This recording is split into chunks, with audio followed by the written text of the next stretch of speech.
Olá, pessoal, tudo bem com vocês? Eu sou a Patrícia Salvai, do Instituto ABC da Alma, e estou gravando o terceiro vídeo sobre o intercâmbio que eu realizei na Universidade do Porto, através do convênio com a FMU. O primeiro vídeo, eu falei mais sobre a parte técnica de como aplicar para o intercâmbio, como fazer a candidatura e tudo mais. No segundo vídeo, eu falei sobre a possibilidade de a gente cursar uma disciplina em uma outra faculdade. Então, por exemplo, eu sou aluna de psicologia, e eu cursei as disciplinas de psico, mas eu também cursei uma disciplina na Faculdade de Letras, no curso de artes, tá? Então, se você tem curiosidade de saber um pouquinho sobre esses processos, você pode assistir os vlogs 1 e 2. Agora, eu terminei o segundo vídeo falando que provavelmente eu gravaria um falando sobre a minha viagem para Berlim, tá? E realmente é isso que eu vou fazer. Eu visitei Berlim, primeiro porque realmente era uma cidade que estava na minha lista de lugares que eu queria conhecer, e segundo porque um dos artefatos que eu escolhi para o meu trabalho de conclusão de curso na disciplina de História da Arte e Civilizações do Mundo Antigo eram vasos canopos que estão expostos em um dos museus de Berlim. Tá? Eu digo, então aqui, esse foi um pouquinho do meu trabalho. Eu escolhi 3 artefatos, um era o Livro dos Mortos de Anne, o outro era o Escaravelho do Coração, e o terceiro eram esses vasos canopos que estão em Berlim. E eu digo um dos museus, porque na verdade Berlim tem muitos museus, obviamente, né? E esse que eu visitei para essa minha viagem de estudos fica aqui na Ilha dos Museus. Então, eu não sei, você que está me assistindo, se você já teve a oportunidade de ir para Berlim. Se ainda não teve, é uma cidade que eu muito, muito, muito recomendo. Eu amei ir para Berlim. Tava muito frio e mesmo assim era muito gostoso de ficar passeando pela cidade, tá? Essa é chamada Ilha dos Museus, tá? No final do vídeo eu vou passar alguns sites para vocês olharem, mas eu vou começar falando sobre a minha experiência, tá? Esse altar de Pérgamo, ele dá nome a um desses museus da ilha, que é o Museu Pergamon. Então, eu estava muito acostumada com o museu que você entra numa sala e aí tem algumas obras de arte na parede. A minha experiência nesse Museu Pergamon foi algo realmente incrível, assim. Porque entrar num espaço que você tem um altar dessas proporções é algo muito impactante, né? Faz a gente pensar muito sobre a história, né?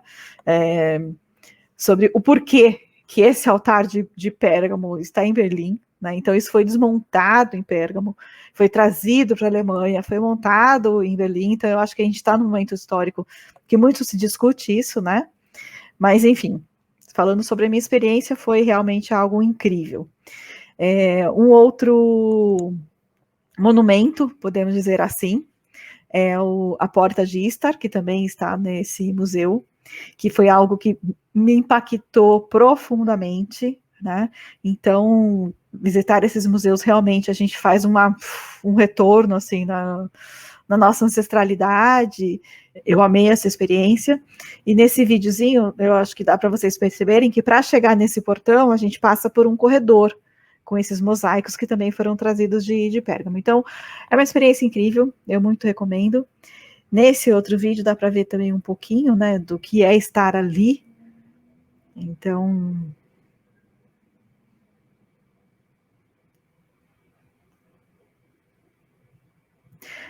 eu amo reviver esses vídeos, essas fotos, porque isso muito me emociona. E é uma experiência, assim, que eu muito recomendo. Eu fico até sem palavras para continuar. Bom, enfim, além dos museus também, Berlim é uma cidade muito gostosa de passear. Aqui a gente está vendo o portão de Brandemburgo, que é muito, muito conhecido, um dos pontos turísticos. Esse é outro ponto turístico, que é a Torre de TV de Berlim. Então, é uma torre que dá para subir, lá em cima tem um restaurante, é um lugar agradável de estar. Esse dia, ele estava um pouco nublado, então as fotos elas não estão muito, muito claras, E essa é uma das coisas que a gente precisa se acostumar quando a gente viaja, né? Nem sempre a gente vai ter ali o sol lindo, maravilhoso, então pega chuva, pega vento, pega frio e tá tudo certo. Faz parte da experiência e tudo bem, né? Então, e assim, sempre que você estiver num lugar que você tem a oportunidade de subir numa torre, num elevador, alguma coisa, para ver uma vista aérea, muitas vezes a gente fica pensando, será que vale a pena? Cara, vale a pena, vale muito a pena, porque essa visão assim da cidade, muitas vezes a gente consegue compreender historicamente como que ela foi projetada, quais os objetivos daquilo, então eu muito recomendo, tá? Então foi muito legal essa experiência. Esse é o memorial aos judeus mortos, né, da Europa, então é um dos memoriais muito importantes a gente visitar em Berlim. Ele é bastante duro, ele é bastante frio, e esse era realmente o objetivo de quem projetou esse memorial, que é que a gente nunca esqueça, né, do Holocausto e tudo que ele representou historicamente. Aqui foi quando eu visitei os fragmentos do Muro de Berlim. Então, ainda existe uma parte do muro que está em pé. Nessa estrutura estão colocadas fotos, e fotos que são sempre relembradas e homenageadas, né, de pessoas que morreram tentando fugir da Alemanha comunista. Aqui é um outro trecho do muro, aqui também, com a torre de vigilância. E essa é uma foto que eu gosto bastante, que mostra um trecho do muro ainda em pé e um patinete, né, que faz esse contraste aí do antigo com o moderno. Em frente ao muro, a gente tem essa galeria, que aqui rola uma exposição, né? A gente vai ver algumas fotos que estão lá dentro. Esse é um dos mapas que está exposto, que mostra onde que ficava o muro, como que ele dividia a Alemanha, e como ele, né, e como foi projetado para que as pessoas não pudessem sair. Então, aqui são algumas fotos antigas. Aqui, voltando. Essas fotos são de algumas pessoas que morreram porque queriam atravessar o muro e não podia, e eram capturadas e torturadas. Aqui também tem uma foto de quando o muro foi derrubado e foto de uma exposição que está tendo lá. Então foi o nome dessa exposição é Handshape. Então as pessoas iam lá e faziam um shape, né, um formato com a mão, e penduravam nessa estrutura. Bem bonita, assim. Ela compõe muito, de uma forma muito harmônica, assim, o lugar. Bom, uma coisa assim que a gente vê muito na Europa é essa mistura do novo com o antigo. Então, nessa foto a gente vê a torre da TV, super moderna, e já uma torre aqui com sino que é de séculos, né? Então, isso é muito gostoso, é algo que eu gosto bastante quando eu viajo. E aqui é a cúpula da Berliner Dom, que é a igreja de Berlim. E aqui o print da tela do celular, que mostra que nesse dia estava 6 graus, por isso que eu estava toda empacotada. Bom, agora eu vou passar para vocês algumas dicas práticas, né, de sites que eu pesquisei quando eu estava viajando. Bom, então a primeira delas é sobre o hostel que eu fiquei em Berlim, né? E aí, assim, muitas pessoas têm essa ideia de que hostel é algo só para adolescentes e jovens.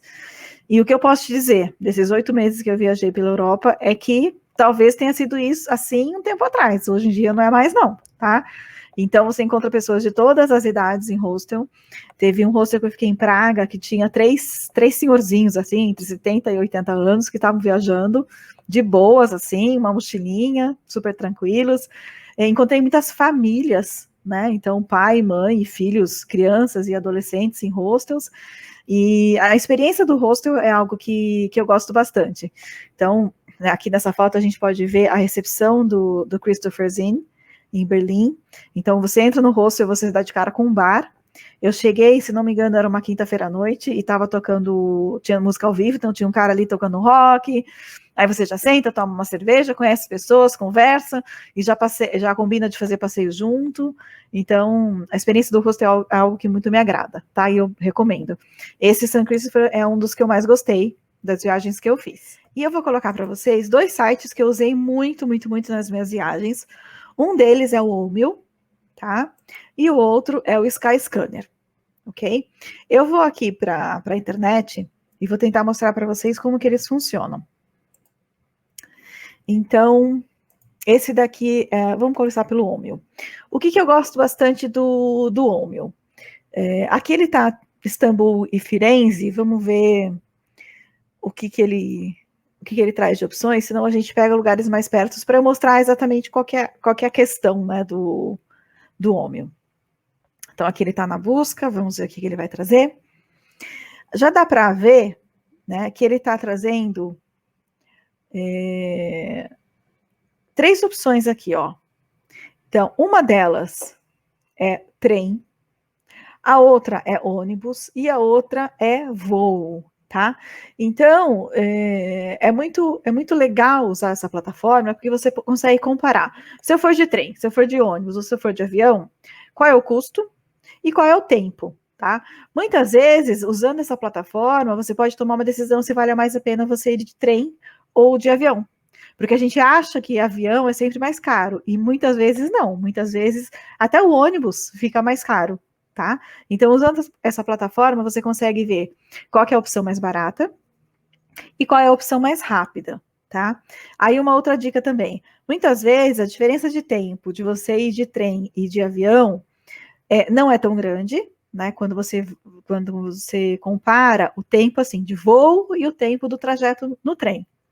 Mas se você for levar em consideração o tempo de antecedência que você tem que chegar no avião, no aeroporto, e todo o trabalho que dá a gente viajar de avião, então você tem que chegar antes, tem que passar a mala no raio-x, tem que tirar celular, tirar a chave, não sei o que, não sei o que, não sei o que. Muitas vezes vale mais a pena viajar de trem, né? E outra coisa também, a gente faz essas viagens pela Europa sempre usando companhias aéreas low cost. Então, deixa eu ver se ele aparece aqui na parte dos voos, tá vendo, ó? O Turkish Airlines, a Alitalia, aqui como é um trajeto diferente, ele não vai trazer muitas opções. Aqui tem a TAP, mas deixa eu pegar um trecho um pouco menor para a gente ver quais são as opções. Por exemplo, de Porto, se a gente for para Madrid, na Espanha, ele vai trazer várias outras opções aqui de companhia aérea, ó, Ryanair, Iberia, Air Europa, a própria TAP, né, que a gente já viu. Então, todas essas são companhias low cost. E o que está acontecendo? Para elas poderem passar uma passagem barata, elas estão reduzindo ao máximo a quantidade de bagagem que a gente leva. Então, às vezes, você compra um voo de 10 euros, gente, é sério. Dá para comprar voo de 9,99, né? Em algumas promoções, até menos do que isso. Mas aí é você, a roupa do corpo e uma bolsinha, entendeu? Então, se você quer levar uma bagagem de mão, você paga extra. Se você quer levar uma bagagem de porão, você paga extra. Eles estão super restritos no tamanho das malas e no peso. Tudo isso, quando você viaja de trem, é diferente, tá? No trem, eles colocam ali uma quantidade de um limite de... Oh, meu Deus do céu! Um limite de quantidade de volumes que você leva, mas como os trens não ficam 100% cheios na maioria das vezes, ninguém fica ali pegando muito isso, tá? Então dá para levar aquelas malas grandonas, se for o caso, ou dá para levar mais volumes também.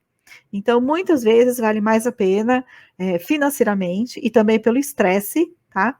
Viajar de trem. E aí, a outra ferramenta que eu queria mostrar para vocês, que é o Skyscanner, por que eu gosto bastante desse? Então, imagina assim, você está fazendo intercâmbio, ou mesmo você está viajando de férias, tá? E você está montando o teu roteiro, você não tem data muito fixa, ou você não tem destino muito fixo, e você realmente quer saber, tipo assim, como eu consigo fazer o mais barato possível? Nessa ferramenta, eu vou mostrar aqui, por exemplo, então, de Porto para Madrid, e eu coloquei o mês de maio inteiro, eu não defini as datas, tá? Eu falei que eu quero viajar em maio, mas eu não estou presa a datas.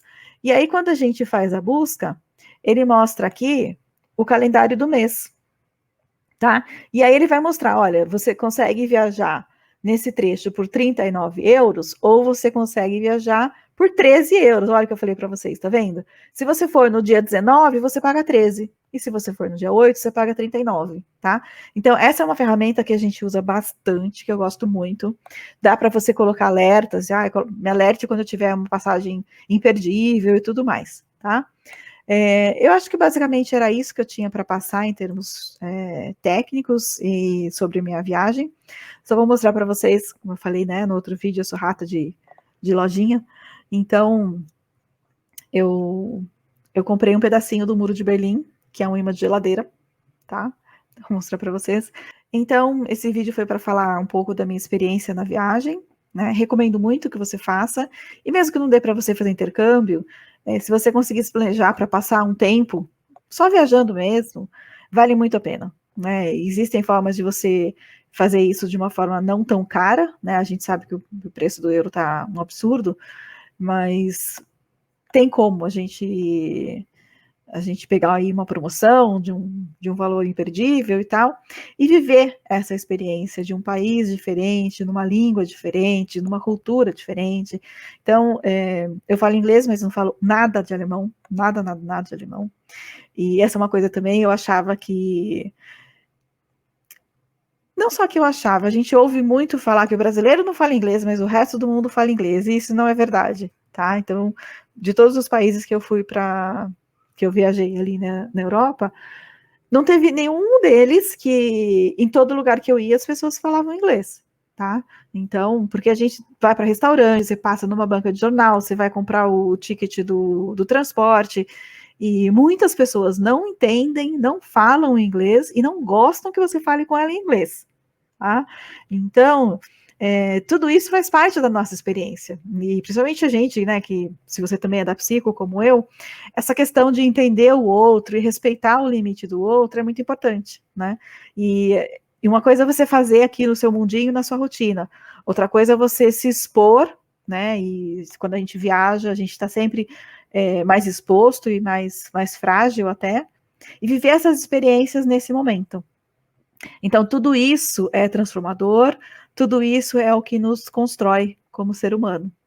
Então, tem uma frase, né, que fala que a gente é o resultado dos livros que lê, das músicas que ouve, né? Então, acho que a gente pode aplicar isso para tudo. A gente também é resultado das viagens que a gente faz.